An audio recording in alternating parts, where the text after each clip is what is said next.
Hello friends, कैसे हैं आप लोग। तो आज हम लोग बात करेंगे भारत और मालदीव के बीच में जो कंट्रोवर्सी चल रही है उसके बारे में। तो क्या सच में ये इतना बड़ा विवाद का मुद्दा था, या फिर ऐसे ही भारत के लोगों ने या फिर मालदीव के लोगों ने या वहाँ के मंत्रियों ने इसको बड़ा बना दिया। तो इसी को लेकर के हम बात करेंगे। तो चलिए शुरू करते हैं। सबसे पहले छोटा सा प्रश्न से स्टार्ट करते हैं कि क्या सच में मालदीव की अर्थव्यवस्था भारत में टिकी हुई है, या फिर क्या भारत भी मालदीव को थोड़ा सा इम्पोर्टेंस देता है। और ऐसा भी कहा जा रहा है कि मोहम्मद मोइजू की सरकार वहां गिरने वाली है। या फिर कुछ लोग तो ऐसा भी कमेंट कर रहे हैं कि मोदी और मेलोनी दोनों प्लान बनाकर बीच पे घूमने गए थे, समुद्र के किनारे मस्ती के लिए गए थे, और दोनों एक ही टाइम पे एक ही दिन वो एक्स प्लेटफॉर्म है वहां पे ट्वीट किया। तो चलिए इसी प्रश्न को लेकर के आगे बढ़ते हैं। तो स्टार्ट करते हैं। लेकिन अगर आप लोग चैनल पर नए हैं तो सबसे पहले चैनल को सब्सक्राइब और वीडियो को लाइक जरूर कीजिएगा। बात यह है कि पीएम मोदी के लक्षद्वीप के दौरे के बाद मालदीव के 3 मंत्री जो कि अभद्र टिप्पणियां करते हैं मोदी सरकार और भारत के ऊपर, तो इसी को लेकर के विवाद खड़ा हो जाता है और अभद्र टिप्पणियां करने मात्र से वहां की अर्थव्यवस्था चरमरा गई है। बात करते हैं मालदीव के बारे में। तो आधिकारिक नाम मालदीव का मालदीव गणराज्य है और भारत से मालदीव की दूरी लगभग 300 नॉटिकल माइल है। वहाँ की जनसंख्या की बात करें तो 5 लाख के करीब जनसंख्या है, जो कि हमारे सीतामढ़ी जिला का लगभग 35-40 लाख के आसपास जनसंख्या है। मतलब आप लोग सोच सकते हैं कि कितना छोटा सा देश है, देश नहीं द्वीप है, और वो भारत से पंगा ले लेता है। जब 1988 में वहाँ तख्ता पलट करने की बात की जा रही थी और जब वहाँ की राजधानी माले पर कब्जा कर लिया गया था कुछ विद्रोहियों द्वारा, तो उस समय मालदीव की सरकार ने कुछ अन्य देश से मदद मांगी, तो वहाँ कोई मदद के लिए नहीं आया और अमेरिका ने मदद करना चाहा, लेकिन दूर होने के कारण वहाँ से भी कुछ उम्मीदें नहीं दिखाई पड़ी। फिर लास्ट में भारत की ओर देखा तो भारत 16 घंटे के अंदर वहां लगभग 80 सैनिक के साथ वहां पे उतरा और वापस ले लिया मालदीव की जो राजधानी है माले, वहां जो कब्जा कर लिया गया था विद्रोहियों के द्वारा उसको वापस कर लिया गया, और फिर जो तख्ता पलट होने वाला था उसको रोका गया। इसमें भारत का बहुत बड़ा अहम योगदान रहा। फिर भी वो इस तरह की टिप्पणियां करते हैं तो ये सराहनीय नहीं है।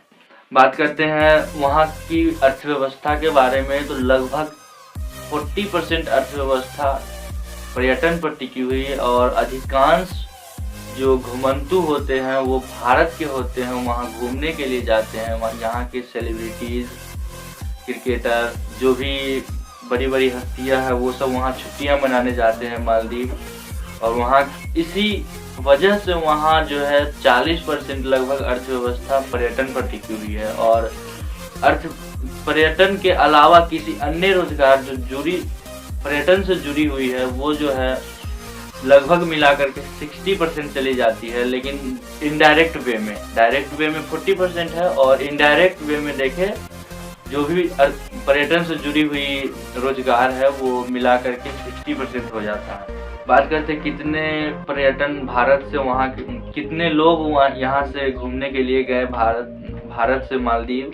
तो 2018 में लगभग 90,000 और 2019 में 1,80,000। 20 की बात करें तो जब कोरोना काल था तब भी वहाँ की अर्थव्यवस्था चरमराई थी और वहाँ 63,000 लोगों ने कोरोना के टाइम पे छुट्टियां मनाने के लिए गए थे।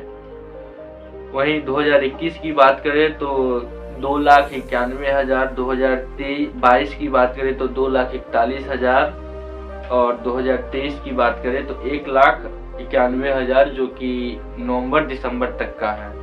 2023 में 1,91,000।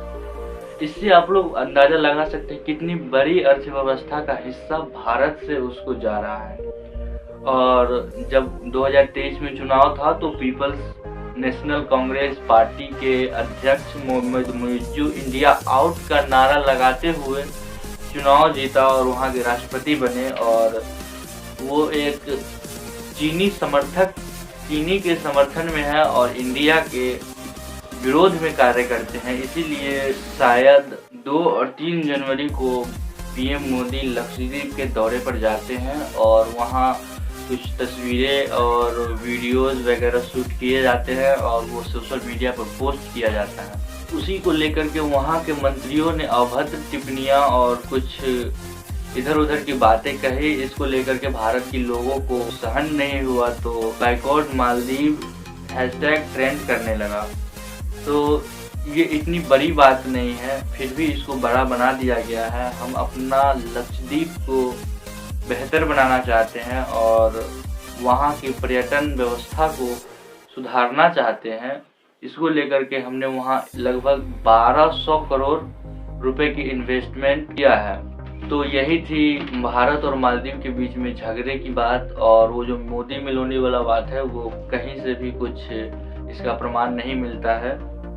तो मिलते हैं अगली वीडियो में, तब तक के लिए धन्यवाद। और कमेंट में ज़रूर बताइएगा, ये पहला वीडियो है इस तरह का जो कि आप लोगों के लिए कुछ वैल्यूएबल कंटेंट मिला है।